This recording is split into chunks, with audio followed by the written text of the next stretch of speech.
Ron used to say, hard times will look up your name and address. In fact, if he was here today, he would probably say, hard times will Google you. It'll find you even quicker these days. Open up the Dr. Ronald E. McNair Life History Center in my hometown.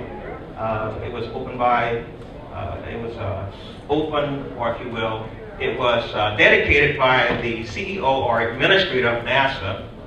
And that's an interesting story behind that. And it's a beautiful, beautiful structure in my hometown. It was made out of the library that was once off limits to us.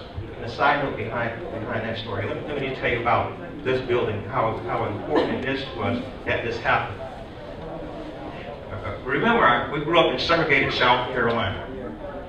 You know, black folk, white folk. We're separated. That's how it worked out. The law of the land. Now, Ron, I knew early on was different. You see, at 9 years old, he decided to go to the public library. That wasn't so public at the time. So he walked in this library, and this librarian looked at him, and he walked past the library and said good afternoon, and walked over. He was looking for a calculus book. Okay, a calculus book, and he was looking for some high-level science book. Now, I don't think he understood that stuff, but hey, he wanted 2 books. So he got his books, and took it to the librarian, and the librarian said to him, look, you know you don't belong here. You need to leave this library right now and leave those books behind. If you don't leave, I'm going to call the cops.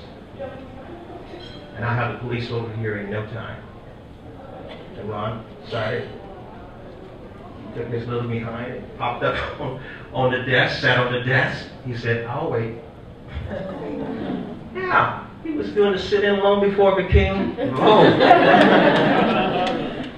He sat there and waited, and then she also called, in addition to the police, she called my mom. So my mom, Southern mothers or something, they're different. She comes down, she drives to the library, all along the way she's going, oh Lord Jesus, please don't let them take my child in jail. I mean, we'll bring up a storm. And she got there. And when she got there, the cops were there. Ron was sitting there waiting for his books. The cops walked in and said, where's the disturbance? She pointed to this little scrawny 9-year-old. She said, that's the disturbance?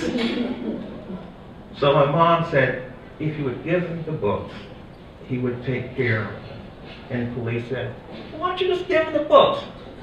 He's not going to be in trouble. So he actually got the 2 books that he wanted. Mom grabbed his hand, walked out of the door, and we were very polite folks in the South. She says, what did you say? He said, thank you, ma'am. And he walked out of the door. That was back in 1959, a long time ago. But that library today is the Dr. Ronald McNair Life History Center. Isn't that something? Yeah. Woo!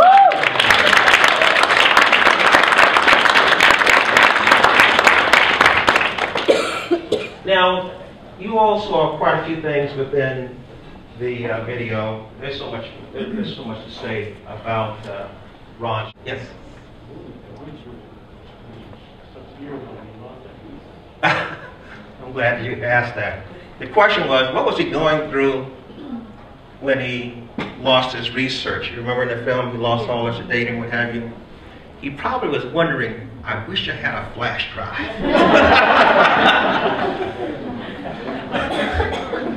We didn't have flash drives during that time, and we didn't have personal computers. So all of this data was on batch cards. They call them batch. They were key punched. You had 1,000 cards. Even when you dropped them, you were in trouble. Okay? So, you know, Ron at that time, he had developed an attitude of not reacting to adversity. He Took his time, as you heard his wife, he just thought about it. How can I get back all this data? A lot of people would have given up and said, that's it. 3 years of data stolen? That's what I mean, that adversity will come. Adversity is there to strengthen you, because he could have just said, that's it. I'm not going to do this anymore. 3 years of data, how am I going to, retrieve 3 years of data? And as you heard his professor, Dr. Fells, he did it. He retrieved all that data. At least he had some data still left behind, notes and so forth, but he did all the experiments in 3 months. And he got his PhD within 10 years of his deadline, by the time he was 26. Yeah, so the bottom line is that you're going to deal with all kinds of adversities, challenges just like that, where you think it's the end of the world. But remember Ron McNair when you face those types of situations. And have any of you had a chance to read the Ron McNair book? Okay, some of you have gotten them. I wrote this book a few years ago, but I re-released it. This is the 25th anniversary copy. And if they're, in fact, we did a special on the early show on CBS, and they used a lot of it for one of their shows. Now, any other questions? Because there's one other thing I wanted to tell you about that pursuit of this PhD on the lines of what you read. What's your name? David. David. Thanks, David. Anybody else? Very good question. Yes? Yeah.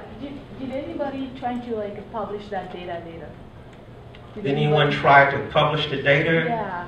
Well, he had his, he had his thesis. He actually published. Oh, you mean someone who? Oh no, this probably was somebody looking for a quick fix and thought he had it all in a duffel bag. So he thought he had, trying to find something he can sell. So no one ever found that data. No. I don't think anyone would try to do that. I really don't. Any other questions on that? Yes? Can you talk about, since he was around the time of civil rights, can you talk about how that impacted him and his education and anything, and if he was involved in civil rights? Okay. The question was, how did the civil rights era impact his thinking? Ron didn't allow societal norms to be his norm. He always saw things differently. I think it inspired him to do more. In fact, as we were growing up, because we were in segregated school, we were always taught that we had to do twice as much as white folk in order to at least be on parity, be on par with them and what have you. So we were always taught that we had to be twice as good. Another thing happened in those segregated schools is that we think we had the best teachers in the world. We really did. We really did. Because during that time, our teachers came from the top of their class. They couldn't do anything else with their education. So most people who got an education taught. They wanted to teach. Okay? And even though some of it was limited, they taught what they knew and they taught it with passion. Okay? That was one of the benefits that we actually received. I don't think it was a deterrent. So we just, dealt with that situation. One of the things that you might know that during the civil rights era, there weren't any black astronauts. Yeah. Okay. And so for Ron to have the audacity to think that he could be one, now check this out. To be an astronaut, typically you were a fighter pilot, flew planes. Ron was never in the military, and he never flew a plane. You had to have 20/20 vision. As you can see, he was in space wearing glasses. Okay? And on top of that, he was black. Not the ingredients that make someone think that one day they would become an astronaut.